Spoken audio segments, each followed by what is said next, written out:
అందరికీ నమస్తేనుల్లా welcome to MR media Telangana. This is Rekha. Assembly సమావేశాలు జరుగుతా ఉన్నాయి. ఇలా రెండో రోజు దాదాపు బీఎస్సీ సమావేశంలో 7 రోజులన్నా ఈ అసెంబ్లీ సమావేశాలు నిర్వహించాలని చెప్పేసి అవసరమైతే మళ్ళీ 7 రోజులు సరిపోకపోతే మళ్ళీ బీఎస్సీ మీటింగ్ పెట్టి సమావేశం ఏర్పాటు చేసి ఈ సమావేశంలో అవసరమైతే ఎక్స్టెన్షన్ చేసుకుందామని ముచ్చట్లు మాట్లాడారు. కానీ ఆ ఎజెండా కాపీ ఏదైతే ఉంటుందో ఆ ఎజెండాలో ఈ 7 రోజులకు సంబంధించిన అంశం అందులో ప్రతిపాదించబల్లే. ఈ 7 రోజులు అసెంబ్లీ సమావేశాలు నిర్వహిస్తారు అన్న దాని మీద ఈ బీఎస్సీ సమావేశం ఏదైతే నిర్ణయం తీసుకున్నారో ఆ నిర్ణయం తీసుకున్న దాన్ని దీంట్లో పెట్టలే. ఈ అజెండా ఎప్పుడు పంపుతున్నారంట అంటే దేని మీద చర్చలు జరుగుతాయి అసెంబ్లీలో అనేది ముందుగా సభ్యులకు సభ్యులందరికీ శాసనసభ సభ్యులందరికీ 24 గంటల ముందుగాల పంపేది ఉంటుంది. కానీ ఏం చేస్తురట, అసెంబ్లీ ఇయ్యాలి ఉంటే మబ్బుల 3 గంటలకు 4 గంటలకు ఇది ఇవి పంపుతుర్రట. మరి సభ్యులు ఎప్పుడు లేవాలి, సబ్జెక్టు మీద ఎప్పుడు ప్రిపేర్ కావాలి, ఏం కథ? ఇలా మూసీ సుందరీకరణ పేరు మీద మూసీ సుందరీకరణ ప్రాజెక్టు గురించి ముఖ్యమంత్రి రేవంత్ రెడ్డి మాట్లాడిండు. తర్వాత మీకేమైనా ప్రశ్నలు ఉన్నాయా, దానికి సమాధానం ఈరి అట్లా ఇట్లా అని చెప్పేసి మాట్లాడితే తలా ఒక్కరు మైక్ తీసుకున్నారు. ఇక కాంగ్రెస్ నాయకులకు తెలిసిందేనా మొత్తం రేవంత్ రెడ్డికి భజన చేసిండు. తర్వాత ఈ 1,50,000 కోట్ల రూపాయలు ఏదైతే ఉన్నదో మూసీ సుందరీకరణ పేరు మీద 1,50,000 కోట్ల రూపాయలు ఖర్చు పెడతామని ముందుగాల అన్నారు.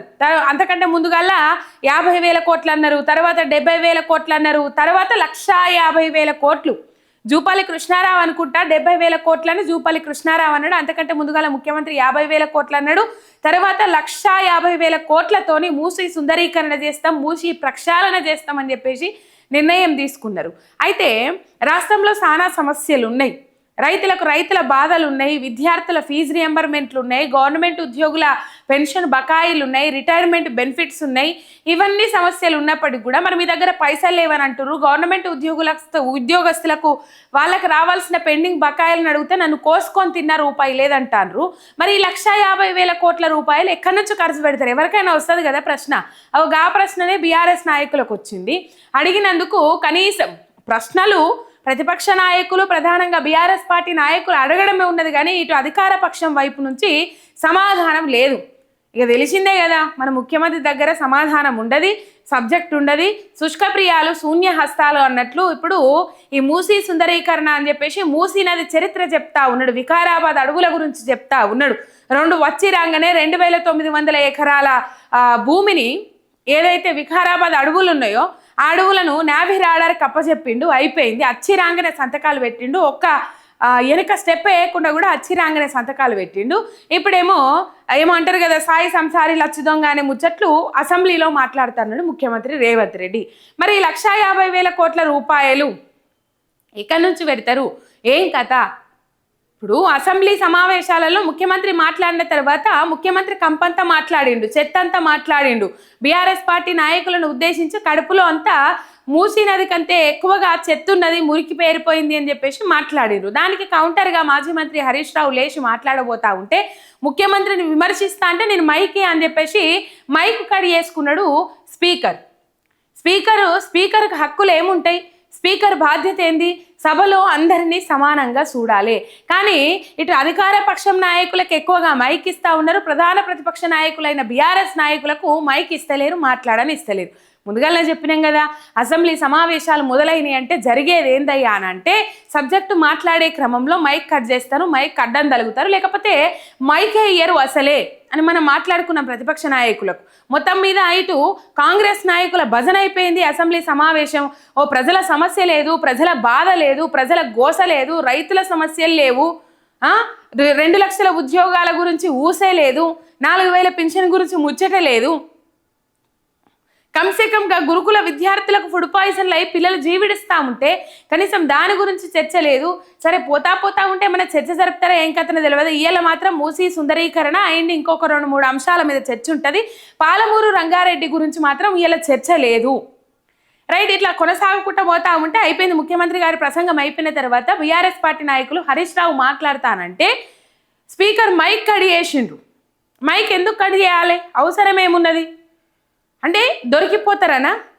మాజీ మంత్రి హరీష్ రావు గారు డిమాండ్ చేసిండ్రు, మూసీ సుందరీకరణ పేరు మీద ఏదైతే 1,50,000 కోట్ల రూపాయలు ఖర్చు పెడతామని చెప్తా ఉన్నారో ముందుగా మీ మాటలకు మీరే విరుద్ధంగా మాట్లాడారు. ముందుగల 50,000 కోట్లు అన్నాడు, తర్వాత జూపల్లి కృష్ణారావు 70,000 కోట్లు అన్నాడు, తర్వాత 1,50,000 కోట్ల రూపాయలు అని చెప్పేసి ముఖ్యమంత్రి రేవంత్ రెడ్డి చెప్పిండు. దీనికోసము ఎటో అవి విదేశాలు పట్టుకొని తిరిగా 20 మంది జర్నలిస్టులను కలుపుకొని లేకపోతే ఇంకో కొంతమందిని కలుపుకొని విదేశాలు పట్టుకొని తిరిగే కదా, ఏమో నదులను పరిశీలిస్తాము, ఆ నది లేక ఇక్కడ చేస్తాము, ఆ నది లేక ఇక్కడ తీర్చిదిద్దుతాము అని చెప్పేసి గొప్పలు చెప్పుకుంటా గప్పాలు కొట్టుకుంటా పోయిర్రు కదా.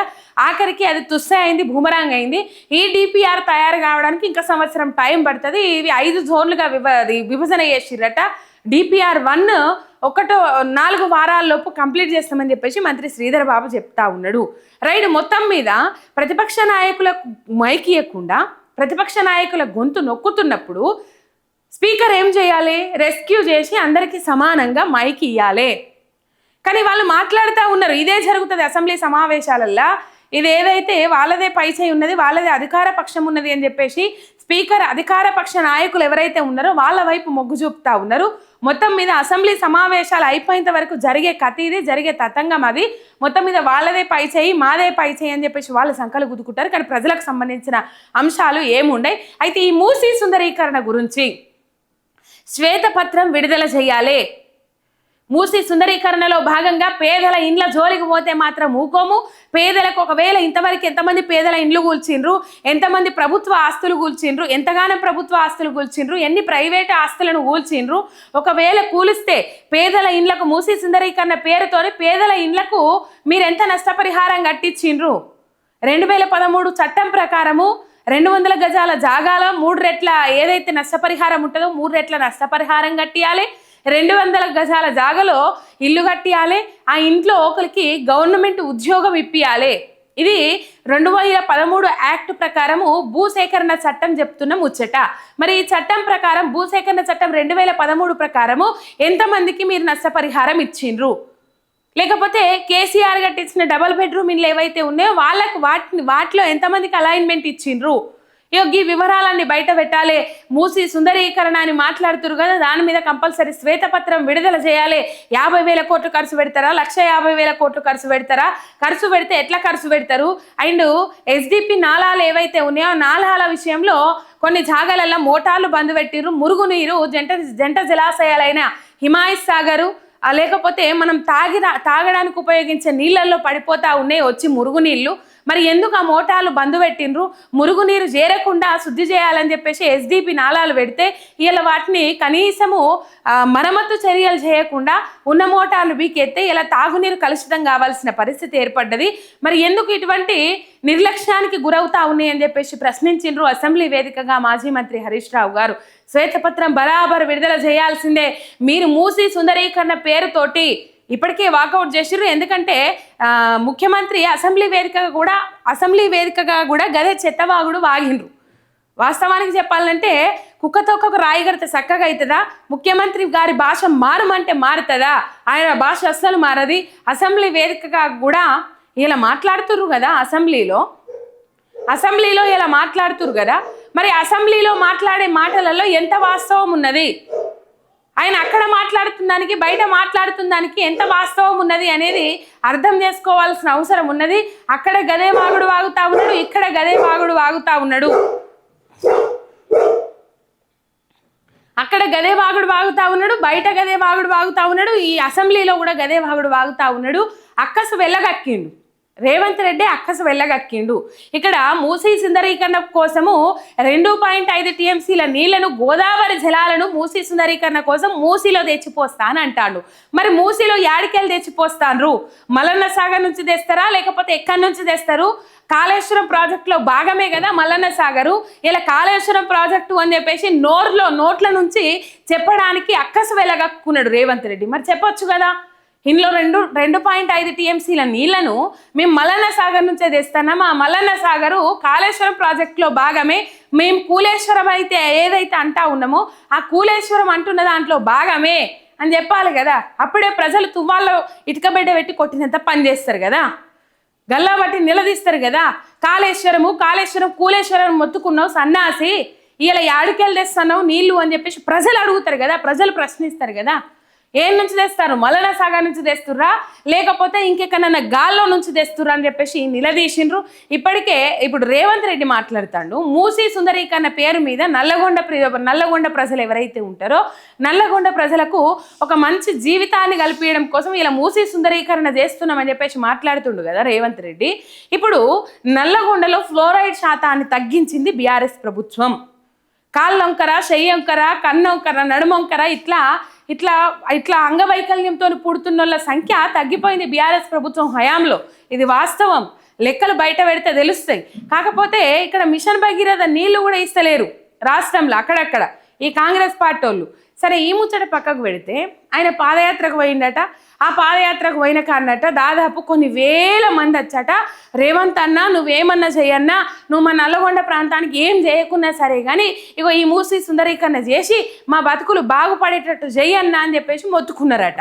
అయితే నేనేమంటున్నా అంటే, పాదయాత్ర పెట్టుకున్నాడు వాళ్ళ 2 కిలోమీటర్లు పెట్టుకున్నాడు, ఎక్కువ కాదు.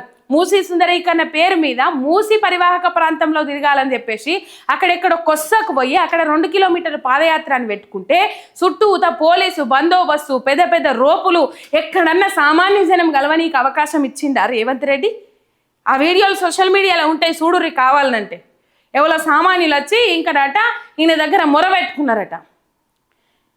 లెక్కలు బయట పెట్టాల్సిందే, శ్వేతపత్రం కంపల్సరీ విడుదల చేయాల్సిందే, మీరు దీని మీద శ్వేతపత్రం విడుదల చేయమని చెప్పేసి మాజీ మంత్రి హరీష్ రావు గారు డిమాండ్ చేసిండ్రు అసెంబ్లీ వేదికగా.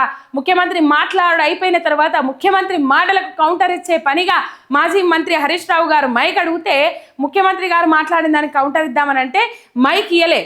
ఏం మాట్లాడతాడు ఒకసారి మీరు చూడుర్రు ఆ వీడియోలలో.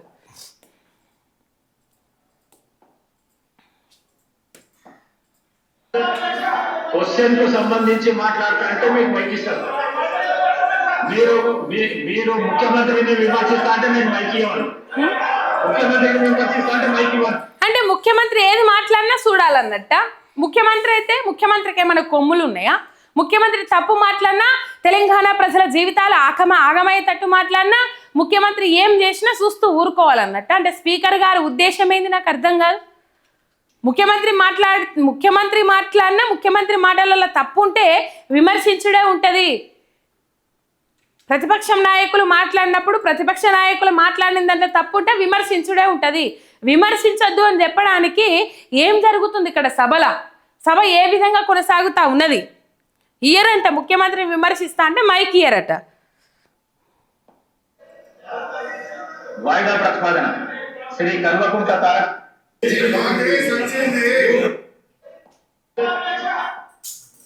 దశాబ్దాల కింద మరి మొన్న వరదలు వచ్చినప్పుడు మూసి గేట్లు ఒకేసారి తెరిచి ఉద్దేశపూర్వకంగా ప్రజల ఇల్లు మునిగిపోవాలి, రోడ్లు మునిగిపోవాలని ఈ ఉద్దేశపూర్వకంగా గేట్లు ఎత్తి ముంపు గురి చేసిన విషయం ప్రభుత్వం దృష్టికి వచ్చిందా? ఎందుకంటే పైన ఎంత వర్షం పడుతుంది, ఫ్లడ్ ఎంత ఉందో చూసుకొని ముందే గేట్లు కొద్దిగా ఎక్కితే స్లోగా గ్రాడ్యువల్ గా ఫ్లడ్ బయటకు పోతుంది. కానీ గేట్లు నింపి ఆపిపెట్టి ప్రాజెక్టు మొత్తం నిండిన తర్వాత ఒకేసారి గేట్లు తెరవడం ద్వారా ఓఆర్ఆర్ యొక్క మరి పక్కనుండేటువంటి రోడ్లు కానీ ఓఆర్ఆర్ యొక్క మన పక్కనుండే రోడ్లు ఇండ్లు రైట్ గేట్లు ఒక్కసారే తెరిచిండ్రు. దీనికి కూడా కిట్టుకున్నది ఏంది తెలుసా? ఇప్పుడు మూసీ పరివాహక ప్రాంత ప్రజలు ఎవరైతే ఉన్నారో ఆ ప్రాంత ప్రజల నుంచి వాళ్ళ ఇండ్లు కూలగొట్టి వాళ్ళని అక్కడి నుంచి ఎల్లగొట్టాలని చూస్తూ ఉన్నది రేవంత్ రెడ్డి సర్కార్. అయితే వీళ్ళను మామూలుగా అంత మంచిగుండి వెళ్ళిపోమంటే వెళ్ళిపోతారా? ఇన్నేళ్ళకి వెళ్ళే వరదలు యాడికేలు వస్తాయి, ఇన్నేళ్ళకి కలగని ఇబ్బందులు యాడికేలు కలుగుతాయి అని చెప్పేసి వాళ్ళు అక్కడనే ఉండే ప్రయత్నం చేస్తారు. ఇంకా ఒకవేళ బలవంతంగా కాంగ్రెస్ సర్కార్ వాళ్ళ ఇండ్లను కూలగొట్టినప్పటికి కూడా ప్రభుత్వం మీద దుమ్మెత్తి పోసే అవకాశాలు ఉంటాయి. అట్లా ఇంకా కాంగ్రెస్ ప్రభుత్వానికి ఇంకా వ్యతిరేకత ఇప్పటికే చాలా వ్యతిరేకత ఉన్నది కాబట్టి అయితే వాళ్ళని అక్కడి నుంచి ఈజీగా ఎల్లగొట్టే ప్రయత్నంలో భాగంగానే కావాల్సుకొని ఏకదమున గేట్లన్నింటినీ ఒక్కసారే ఎత్తేసిండ్రు. పాపము ఘోరమైన వరదలు వచ్చినాయి, ఇళ్ళల్లో నీళ్లు చేరినాయి, తినడానికి తిండి లేక పస్తులు పడుకున్నారు. మరి వరదలు వచ్చినాయి, వరద బాధిత కుటుంబాలను ఆదుకుందాం అని అన్నారా? ఆదుకోలే. మళ్ళీ ఇదే మాజీ మంత్రి హరీష్ రావు గారు, తలసాని శ్రీనివాస్ యాదవ్ గారు పోయి 1500 కుటుంబాలు ఏవైతే ఉంటాయో వాళ్ళకు గ్రాసరీ నిత్యావసరాలు అందించారు. ఇది ప్లాన్ ప్రకారం పకడ్బందీగా జరుపుకున్నదే.